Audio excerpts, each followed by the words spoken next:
afternoon, everybody. So my name is Paul. I'm the Managing Director of Euroheat and Power. So we are the District Heating and Cooling Association for Europe, based in Brussels. Just so I know, hands up, how many people were here this morning when I spoke? Okay, so basically none. Okay. So I think I have 10 minutes or something. What I'll try and do is give you a condensed version of the remarks I made this morning. And that is basically to explain briefly who we are and what we're doing and how it's going. Thanks for the invitation.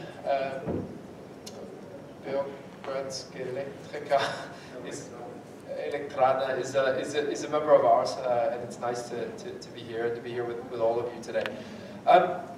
So that little video one of our communications persons made with her iPhone a couple days ago, which is really quite cool. It took about 10 minutes, which is sort of amazing considering it would take me about 3 years. Basically, our job has been to try and create a better business environment for district heating by working on policy in Brussels. And the story is more or less this. I started in this job 3.5 years ago, something like that. And the first thing that I noticed was that there was very little interest in the field of heating and cooling in general at European level, and even less awareness and understanding of district heating in particular and how it works. Almost all the discussion about energy in Brussels traditionally has been about electricity. So lots of focus on renewable power generation, lots of talk about windmills and photovoltaics, very little talk about the way that we heat and cool our buildings. And the problem with that is that we are supposed to be organizing now a transition to a more sustainable energy model across Europe, and something like half of the energy that we use is for heating. So as I said again and again and again to the European Commission, how can we make a plan for an energy transition which doesn't explicitly address the question of how we heat and cool our buildings, and how we do that in a way that is consistent with our objectives in the field of sustainable energy, energy security, and of course the overall welfare of our economy, which is also quite important. The problem with the current situation is this: it's almost totally dominated by combustion of oil or gas in boilers. At least here in Serbia, you have some district heating in place, so that's already a really good start. In so many countries, including the country where I'm from originally, the UK, the country where I live now, Belgium, Italy, the Netherlands, most of Germany, and I could go on, it's dominated by individual boilers. So there's very little district heating to speak of. And obviously burning oil and gas in boilers isn't really consistent with a plan to decarbonize the energy system by 2050. And that is the European Commission's goal, and that is more or less what all the member states of the EU have signed up to do.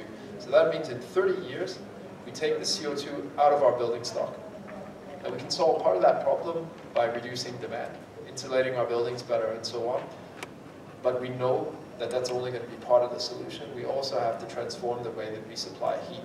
And our job at Euroheat is to try and tell that story and explain that district heating can play quite an important role. One of the problems we have is that the traditional image of district heating, historically in Europe, it hasn't been great. So a lot of people thought traditionally that district heating meant coal. They thought it meant high temperature networks where basically you dump a bunch of heat into the network and it heats the buildings, and that's fine. And if you want to cool it down, well, you open the windows. Right? And that's very inconsistent with a desire to have a more efficient system and a desire to have a system which is more based on renewables. So we've been trying to tell the story of what district heating can be. And it began with some first discussions in Brussels, which led to a big conference, which led to a sort of recognition at EU level that heating and cooling must be part of Europe's energy policy. That led last year to the first ever EU heating and cooling strategy. And that document positions district heating as an extremely important part of this energy transition, this heat transition that we need to see. Now that in principle is all very encouraging, but there's something which I think our membership and our industry didn't necessarily fully understand. And maybe it's my fault for not telling them. When we start saying to politicians, look, pay attention to district heating, look at district heating, use district heating, the answer that we get is, okay, I mean, I think people buy the idea now that it's a useful technology. It's really hard by other means to bring large amounts of low carbon heat into a dense urban environment. It's really difficult without access to a district heating network. And in fact, I'm not aware of anywhere in the world where this is being done without a district heating network. So fine, politicians are interested. But of course, when they start thinking about us more, they start to ask some obvious questions. What about the fuel mix? Is it going to be mostly coal and gas? Or can you use renewables? Can you use waste heat from industry? What about the efficiency of the system? What about the primary energy savings overall? What about the temperatures in your networks? And more recently and importantly, what about the experience of the consumer? You know, in the UK, there are situations, and it's been coming up in the press, where people are tied to 100-year contracts with basically no way out. This makes politicians very, very anxious. They will not promote this technology unless they can feel that they're going to be putting customers in a good situation where they can get a good standard of service for an acceptable price, of course. So we are now moving into a regulatory phase. This is kind of what the EU does. First it has a conference. First it announces that some issue is important and needs to be talked about. Then it describes the problem in a kind of white paper. This is this heat strategy, which says, okay, we need a heat transition. These are the technologies that can help deliver it. And then it starts to regulate. And we are now in this phase, and the most important piece of this regulation is something called the Renewable Energy Directive. And we are in the middle of negotiating it right now, and it's the reason why I can only be here for another 30 minutes or whatever it is. I need to get back to Brussels because this is how I'm spending my days at the moment. Going through this very dense piece of legal text and trying to work out an acceptable compromise. Now, this Renewable Energy Directive, you'll hear a lot about it in the next few years, and the next time I'm here, I'm sure I'm going to be discussing its implementation and what it means in practice. But the basic principle is this. This directive, this legislation will position district heating as a main technology for delivering a heat transition. And in return for that, it's going to ask for certain assurances from us. We're going to have some pressure, gentle pressure I would say, but pressure to integrate more renewables into our networks. You're going to have, and this is a real plus for us, recognition that waste heat, far from being something which we should be unhappy with, far from being something which we should be trying to get rid of, is something we need to embrace and use. So the Renewable Energy Directive is also the Waste Heat and Cold Directive in that sense. It will actively promote the use of waste heat from factories, data centers, or whatever, into our district heating networks. The other thing it's going to ask for is certain openness on the part of the network operators to taking in waste heat and cold, where it's, or renewable heat, where it's available from third parties. And this has been, I think, the biggest discussion we've had the last 6 months. Because district heating operators, they like to use their own sources, they like to manage the networks by themselves. And we have some pressure now to embrace something called third-party access, whereby others are allowed to supply heat into our networks. This has been a kind of controversial idea for the industry.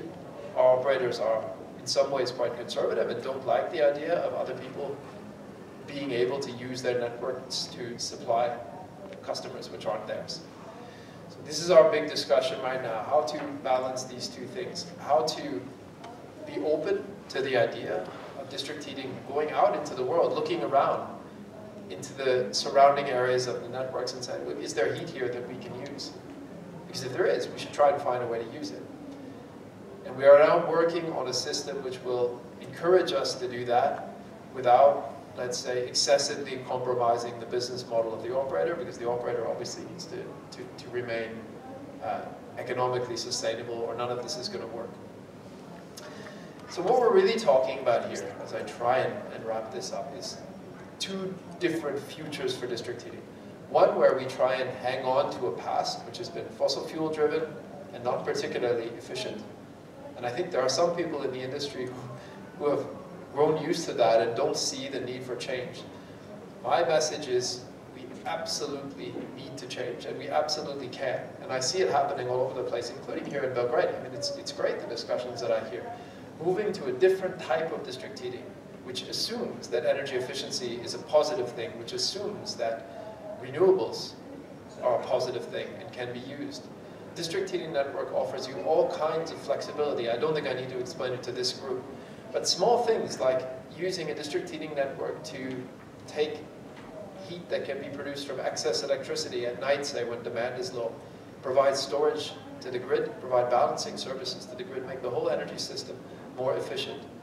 Using waste heat from a factory or a data center, using some biomass, using some geothermal if it's available there. District heating has the opportunity to be the backbone of the sustainable cities that we all want. Because again, a huge part of the energy demand that we have is for heat. A huge part of our heat demands are in cities. So the problem of supplying sustainable heat and cold to our cities is one of the biggest problems of the energy challenge, the energy transition challenge. And I think this technology can really help deliver that. And it's not only for Stockholm, it's not only for Copenhagen. This isn't some Nordic fairy tale. This is something that can happen and must happen in cities all across Europe, including this one. And it's our job to try and make things easier for you. It's your job to keep pushing here locally and see that we deliver this vision. Thanks.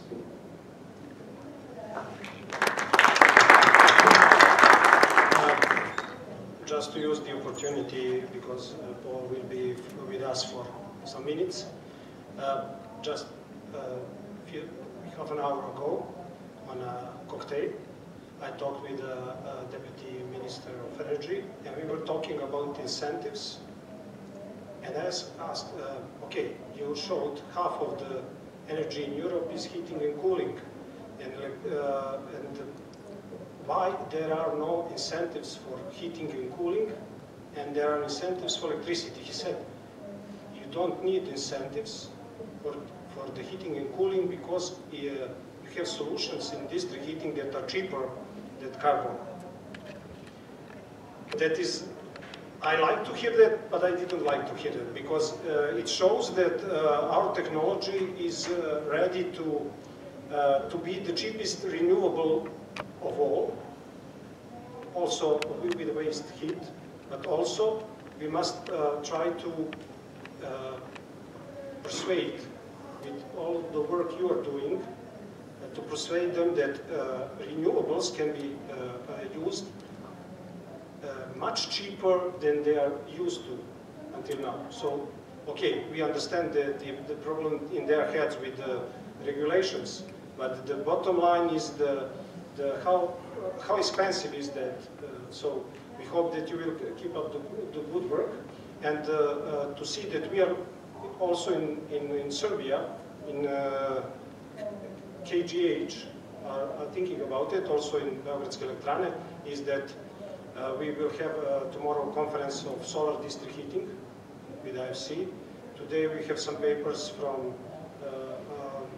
interesting papers related also to that kind. And for instance, you mentioned our customers. We have also Horizon here that will be presented that combines district heating and awareness of the tenants how to use better energy. So we are doing what you already said. We are taking care about our customers. We don't want them to feel that they have problem with some monopoly. We want to provide them with the opportunity to know how they spend with the mobile application, but you will see that. So we are also doing the work in this district heating business, and we are counting on you to keep up the good work in Brussels. Yeah, just to say, I've been really impressed by what I've heard here, by the quality of the discussion, by the level of ambition. You know, sometimes you go to a national market and you talk about these ideas from Brussels, and you can really feel that you're sort of, it's not necessarily what everyone wants to hear, and they think maybe you're a bit of a hippie, or it's all a bit, it's not serious, you know. But actually, it's really good to come here and talk about these things and find that they are echoed back by the work that you guys are doing, and we are aware of it, and it is noticed not only by people in my organization, but around Europe. So I can only encourage you to keep it up. It's great.